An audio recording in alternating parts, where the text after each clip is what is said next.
Those scars are real. Those scars are proof that, your past is real. So they're never going to go away. I own them, but I'm proud of my childhood. I'm proud because without all of these lessons in life, and everybody says this, I mean it. I mean it, because I was able to look at my childhood and how I grew up as the ultimate training ground for my life.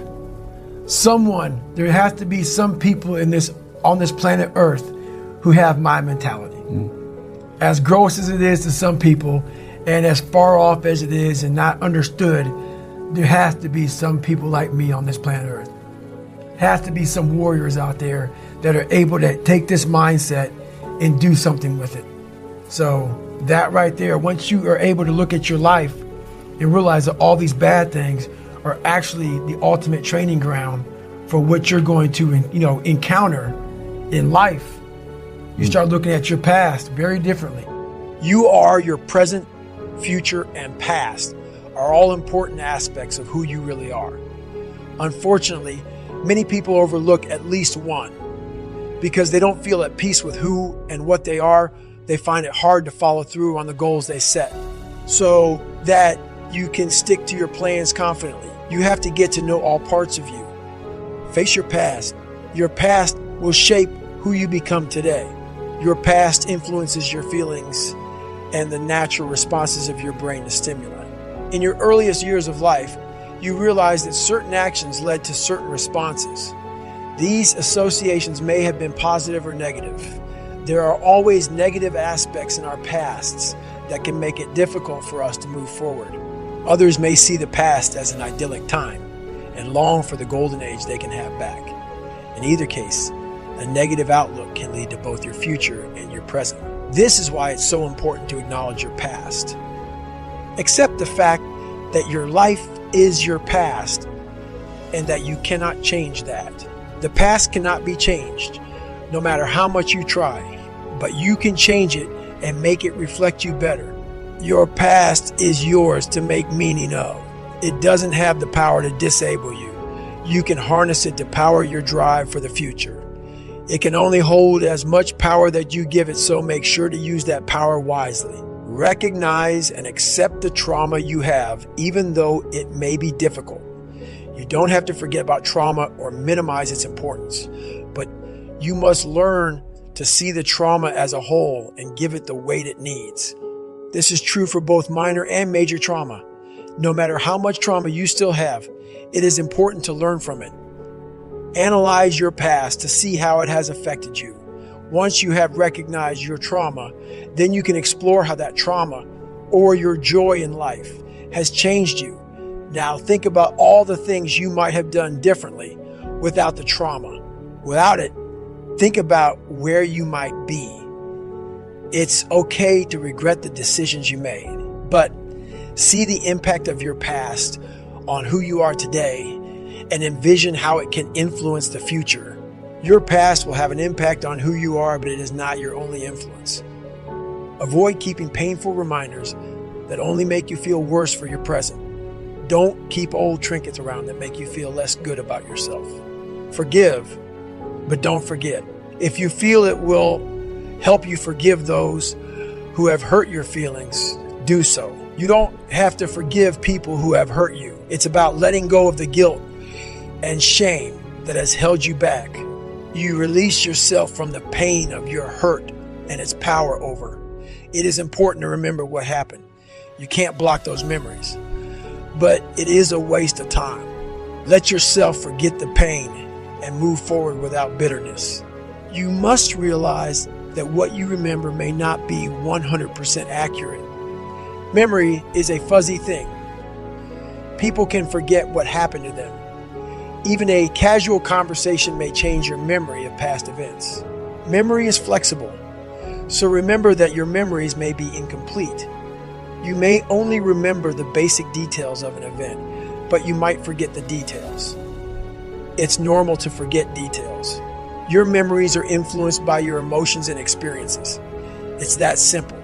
Once you realize this, the past may not be as powerful as it seems. Although it isn't changeable as I stated, you can make changes to bring about peace. Your past is a source of gratitude. Even if your history is terrible, there are still things you can be grateful for. You can think of something positive and be grateful it happened. It could be something small, but it can save someone who is suffering. Your dad might have been a negligent drunk, but you will always remember that he used to take you out to ice cream and that was the best time you had with him. That small memory can be a great way to keep the hard memories in your mind so you can get through the tougher ones. Your past is irrelevant to you. No matter what happened in your past, you aren't that trauma. You are you, and you are what you present to the world. You cannot be reduced back to the same person you were 5 years ago. You are free to be the person you want to be in the future. There's no need to remain the person you were hurt. There is no way to erase your past. It might seem impossible for you to come out of your past.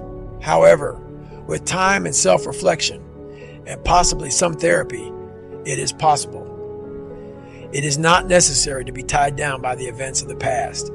Get rid of the past and begin living in the future. And that's why I talk about the warrior mentality. And that's why so many people are lost when I start talking. You have the right. You're lucky that you don't have to think like warriors think. You're very privileged. I chose this world to be a warrior. And I would choose it again if I came back to this world. But the mentality of a warrior is very different than normal mentality. You must be that person on that door, get ready to open it, thinking to yourself, if I die, so be it. The only way you can go in that door is knowing there's a great chance you're going to die. It's like being a SEAL, you train with live ammo. You jump out of an airplane, everything you do, you could die. So to be a warrior, why people don't understand me, I'm glad you don't understand me. Merry Christmas, good on you. Because being a warrior takes a whole different mindset. A whole different mindset to know that there's a great chance I may not be in the military. Like I was in for 21 years. I'm lucky. I'm very lucky that I'm alive, able to talk to you, able to still run. But when you sign up on that dotted line to be like a SEAL, your mentality changes. I may not live. You gotta accept that. And that's the mentality you have.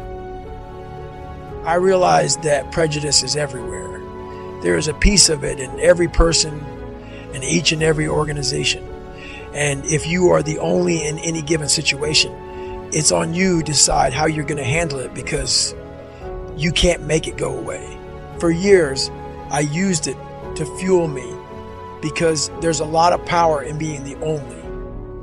It forces you to juice your own resources and to believe in yourself in the face of unfair scrutiny.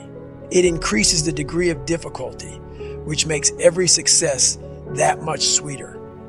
That's why I continually put myself in situations where I knew I would encounter it. I fed off being the only one in a room.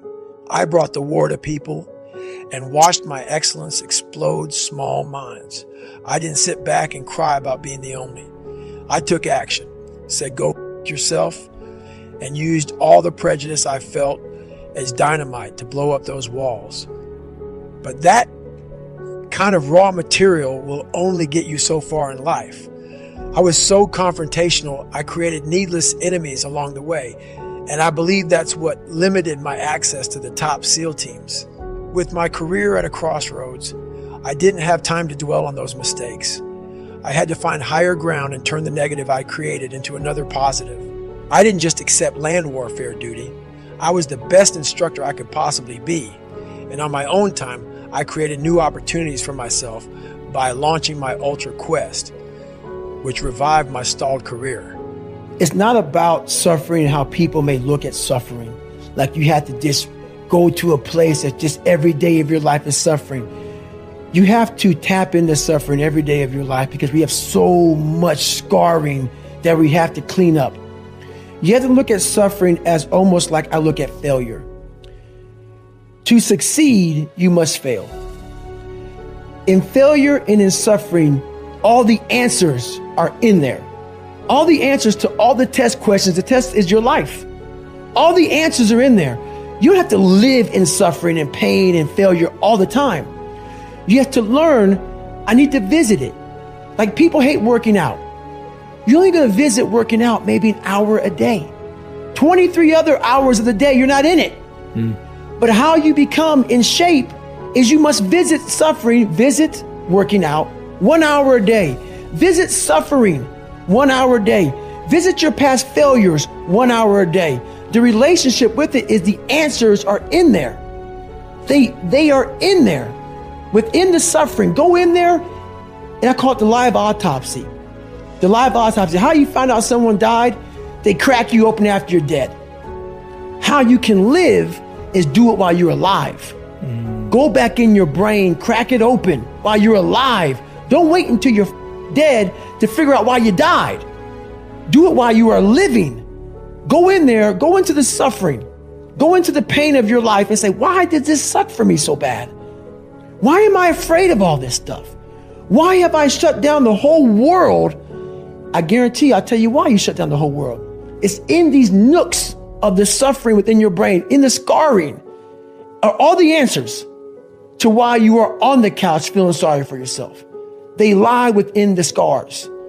Visit them for at least an hour a day, study them, and then you'll find out more about yourself. You will then grow.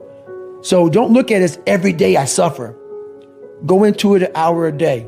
Learn from yourself, learn from life, learn from your failures, learn from your insecurities, learn from your self-doubt. Don't just say, I'm afraid to jump off an airplane. What makes you afraid of it? Study it. That's why I studied my mind. Why I became so powerful in the mind is because I realized I was weak. So instead of running away from the mind, I dove into it and said, what is making me weak? Oh, this makes sense. I came from hell. I came from a place that beat me down to nothing, which is why I'm afraid. All this makes sense. So systematically, one by one, I went back and met every single person in my mind, every situation. I went one-on-one with them again in my mind and said, okay, let's now revisit this. And that's how you do it. That's how it works. This challenge for the unusual motherfuckers in this world. A lot of people think that once they reach a certain level of status, respect, or success, that they've made it in life. I'm here to tell you that you always have to find more. Greatness is not something that if you meet it once, it stays with you forever. That evaporates like a flash of oil in a hot pan. If you truly want to become uncommon amongst the uncommon, it will require sustaining greatness for a long period of time. It requires staying in constant pursuit and putting out unending effort.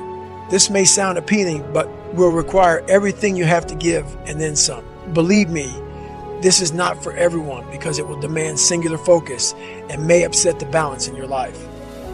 That's what it takes to become a true overachiever. And if you are already surrounded by people who are at the top of their game, what are you going to do differently to stand out? It's easy to stand out amongst everyday people and be a big fish in a small pond. It is a much more difficult task when you are a wolf surrounded by wolves. This means not only getting into Wharton Business School, but being